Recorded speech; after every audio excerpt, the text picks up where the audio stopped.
اعوذ باللہ من الشیطان الرجیم بسم اللہ الرحمن الرحیم۔ اللہ تبارک و تعالیٰ کے نام سے شروع جو بڑا مہربان اور نہایت رحم کرنے والا ہے۔ قرب قیامت کا ایک ایسا خوفناک فتنہ جس کا خوف اور دبدبہ ہر زمانے میں پایا جاتا تھا۔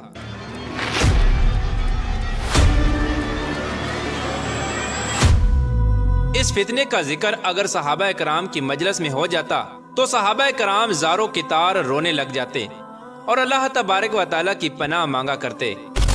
پیارے دوستو، آج کی اس ویڈیو میں ہم بات کریں گے کائنات کے سب سے بڑے فتنے کی، یعنی دجال کی، کہ دجال کون ہے اور دجال حقیقت میں کس شخصیت کا نام ہے، اور دجال کی پیدائش کب اور کیسے ہوئی، اور دجال کے ماں باپ کون ہیں، اور کیا حضور پاک صلی اللہ تعالی علیہ وآلہ وسلم کے زمانے میں بھی دجال موجود تھا، اور دجال اس وقت کہاں ہے، اور دجال اس دنیا کے اندر کب ظاہر ہوگا۔ پیارے دوستو، ان تمام تر سوالات کے جوابات قرآن و حدیث کی روشنی میں آج کی اس ویڈیو میں ہم آپ کو بتائیں گے، لہٰذا آپ سے گزارش ہے کہ ہماری اس ویڈیو کو اینڈ تک ضرور دیکھیے گا۔ پیارے دوستو، حضور پاک صلی اللہ تعالی علیہ وآلہ وسلم نے ارشاد فرمایا کہ قیامت اس وقت تک قائم نہ ہوگی جب تک دجال اس دنیا میں ظاہر نہ ہو جائے۔ دجال کی ظاہری نشانیاں اور شکل و صورت کے بارے میں حضور پاک صلی اللہ تعالی علیہ وآلہ وسلم نے ارشاد فرمایا کہ دجال چھوٹے قد کا ہوگا، اور وہ بد صورت ہوگا، اور وہ ایک آنکھ سے اندھا ہوگا، اس کے دونوں پاؤں ٹیڑھے ہوں گے، اور اس کے جسم میں بہت زیادہ بال ہوں گے، اس کے سر کے بال گنگریالے ہوں گے، اور اس کا رنگ سرخ یا گندمی ہوگا، اور اس کی ناک طوطے کی چونچ جیسی ہوگی۔ اور دجال کی سب سے واضح نشانی یہ ہوگی کہ اس کے ماتھے پر کاف فا را لکھا ہوگا، جس کو ہر مسلمان پڑھ لے گا، چاہے وہ پڑھا لکھا ہو یا ان پڑھ ہو، لیکن کافر اور فاسق اس کو نہ پڑھ سکیں گے۔ پیارے دوستو، دجال جب اس دنیا کے اندر ظاہر ہوگا تو لوگوں کے سامنے پرہیزگار بن کر رہے گا تاکہ لوگ زیادہ سے زیادہ اس کی اتباع کریں، لیکن اندر سے یہ کافروں کی طرح ظالم ہوگا۔ دجال سب سے پہلے نبوت کا دعویٰ کرے گا، جب اس کے ماننے والوں کی تعداد زیادہ ہو جائے گی تو یہ خدائی کا دعویٰ کر دے گا۔ دجال ایک بہت بڑی سواری پر سوار ہو کر پوری روئے زمین میں گردش کرے گا۔ وہ سواری اتنی بڑی ہوگی کہ اس کی دونوں آنکھوں کا درمیانی فاصلہ 40 گز ہوگا۔ پیارے دوستو، دجال کے پاس بے شمار طاقت اور بے شمار مال و دولت اور خزانے ہوں گے۔ اس روئے زمین کی زیادہ تر نہروں پر دجال کا قبضہ ہوگا۔ اس کی اجازت کے بغیر کوئی بھی پانی نہ پی سکے گا۔ یہ لوگوں کو گمراہ کرنے کے لیے طرح طرح کی شعبدہ بازیاں دکھائے گا۔ یہ آسمان کو حکم دے گا تو وہ بارش برسائے گا، اور زمین کو حکم دے گا تو وہ سبزہ اگائے گی۔ اس وقت دجال اپنے آپ کو خدا کہے گا۔ جو لوگ اس کے پیروکار بن جائیں گے تو دجال ان کو مالا مال کر دے گا، اور وہ عیش و عشرت کی زندگی گزاریں گے، اور جو لوگ دجال کو خدا ماننے سے انکار کر دیں گے تو دجال ان کو قتل کر دے گا۔ پیارے دوستو، دجال بجلی کی رفتار سے بھی زیادہ تیزی کے ساتھ زمین کے اندر گردش کرے گا، اور وہ دنیا کے ہر کونے میں جائے گا۔ اس وقت تمام دنیا کے کافر اور اسرائیلی لوگ دجال کی حمایت کریں گے اور اس کی جماعت کے ساتھ شامل ہو جائیں گے، لیکن جو سچا مسلمان ہوگا وہ اس کو پہچان لے گا اور وہ اس کو خدا ماننے سے انکار کر دے گا۔ دجال پوری روئے زمین کے اندر فتنہ فساد پھیلانے کے بعد مکہ اور مدینہ کی طرف روانہ ہوگا۔ جب یہ مکہ میں داخل ہونے کی کوشش کرے گا تو اس کو مکہ میں داخل ہونے سے روک دیا جائے گا، اور آخر کار مکہ سے ذلیل و خوار ہو کر مدینے کی طرف جائے گا۔ اس وقت مدینہ منورہ کے 7 دروازے ہوں گے، اور ہر دروازے پر اللہ تبارک و تعالیٰ کی طرف سے ایک نگہبان فرشتہ مقرر ہوگا جو اس کو مدینہ میں داخل نہیں ہونے دے گا۔ اس طرح دجال مکہ اور مدینہ کے باہر کھڑا ہو کر ایک خوفناک چیخ مارے گا۔ اس وقت مکہ اور مدینہ کے اندر جو لوگ بھی منافقین ہوں گے وہ یہ آواز سن کر مکہ اور مدینہ سے باہر نکل آئیں گے اور دجال کے گروہ میں شامل ہو جائیں گے۔ پیارے دوستو، دجال 40 دن تک اس دنیا کے اندر رہے گا، اور بالآخر حضرت امام مہدی علیہ السلام اور حضرت عیسیٰ علیہ السلام کے ساتھ اس کا مقابلہ ہوگا۔ اس وقت دجال کا لشکر دنیاوی اسباب کے اعتبار سے مسلمانوں سے مضبوط ہوگا۔ اس وقت مسلمانوں اور دجالی گروہ کے درمیان ایک بہت بڑی جنگ ہوگی۔ اس جنگ کے اندر دجالی ہار جائیں گے اور دجال کے لشکر کو بہت بڑی ہار کا سامنا کرنا پڑے گا۔ اس وقت دجال حضرت عیسیٰ علیہ السلام سے ڈرتے ہوئے فلسطین کی طرف بھاگے گا، اور حضرت عیسیٰ علیہ السلام اس کا پیچھا کرتے ہوئے اس کو مقام لد پر پکڑ لیں گے، اور اللہ تبارک و تعالیٰ کے حکم کے ساتھ دجال کو قتل کر دیں گے۔ پیار دوستو، بات کرتے ہیں کہ دجال کون ہے اور اس کے ماں باپ کون ہیں۔ دجال کی پیدائش کے متعلق مختلف روایات ملتی ہیں، جیسا کہ رسول پاک صلی اللہ تعالی علیہ وآلہ وسلم کے دور کی بات ہے کہ جب مسلمان مکہ سے مدینہ کی طرف ہجرت کر رہے تھے تو انہی دنوں میں مدینہ کے اندر ایک یہودی عورت نے ایک بچے کو جنم دیا جو پیدائشی کانا تھا۔ یہ بچہ پیدائش کے اعتبار سے عجیب الخلقت تھا۔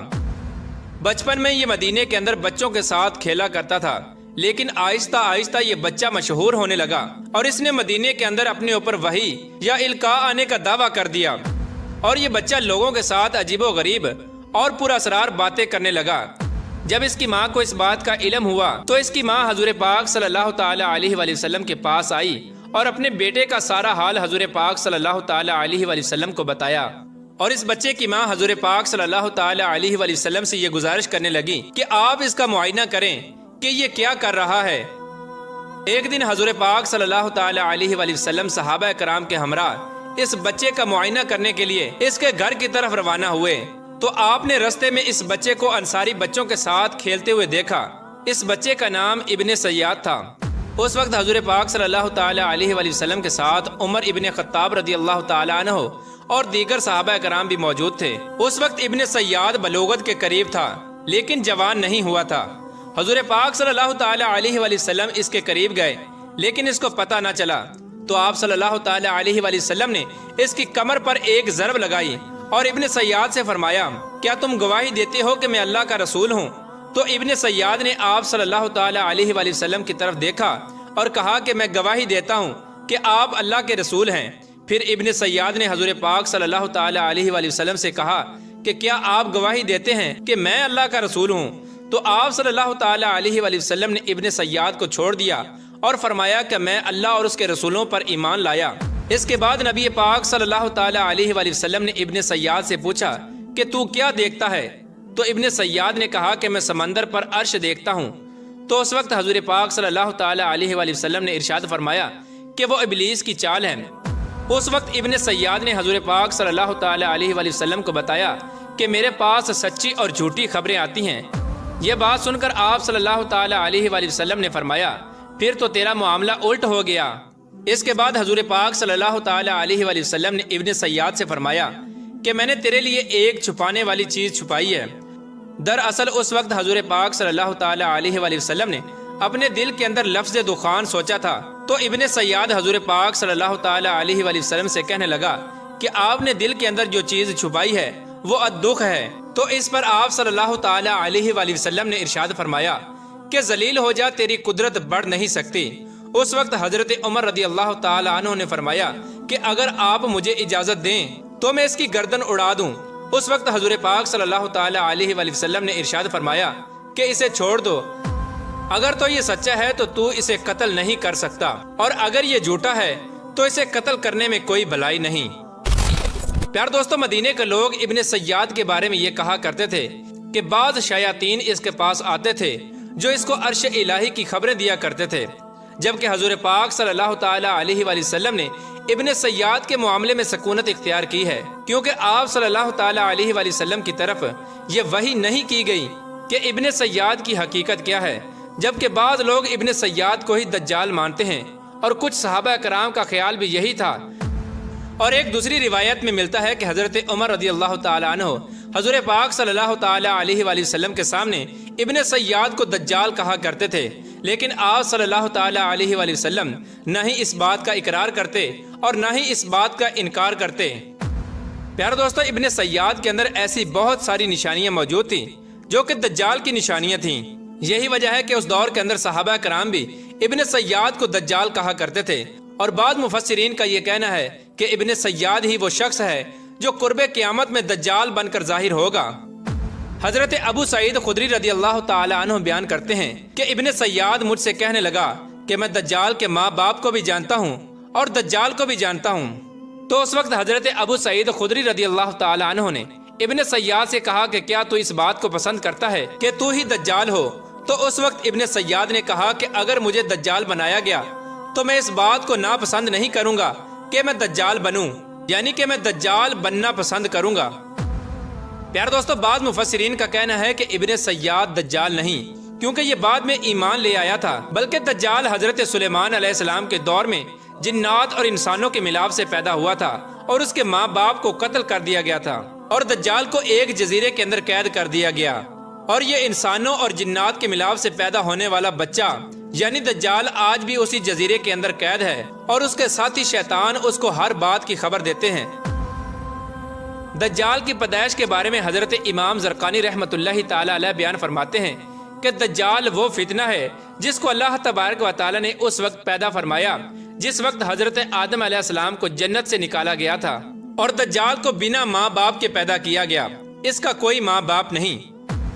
پیار دوستو، حقیقت تو یہ ہے کہ دجال قرب قیامت میں ظاہر ہوگا، اور اس کی جو نشانیاں ہوں گی وہ واضح طور پہ حضور پاک صلی اللہ تعالی علیہ وآلہ وسلم نے اپنی احادیث کے اندر بیان فرمائی۔ لیکن یہ دجال کہاں ہے، اور یہ کہاں سے آیا، اور یہ کیسے پیدا ہوا، اور اس کے ماں باپ حقیقی طور پر کون ہیں، اس کے بارے میں کسی کو کوئی علم نہیں۔ اس کا علم صرف اللہ تبارک و تعالیٰ کے پاس ہے۔ اللہ تبارک و تعالیٰ بہتر جانتا ہے کہ دجال حقیقت میں کون ہے اور یہ کیسے پیدا ہوا۔ اللہ تبارک و تعالیٰ سے دعا ہے کہ اللہ تبارک و تعالیٰ اپنے پیارے حبیب حضرت محمد مصطفیٰ صلی اللہ تعالی علیہ وآلہ وسلم کے صدقے ہمیں دجال کے فتنے سے بچائے اور ایمان کی سلامتی کے ساتھ ہمیں جینا مرنا نصیب فرمائے۔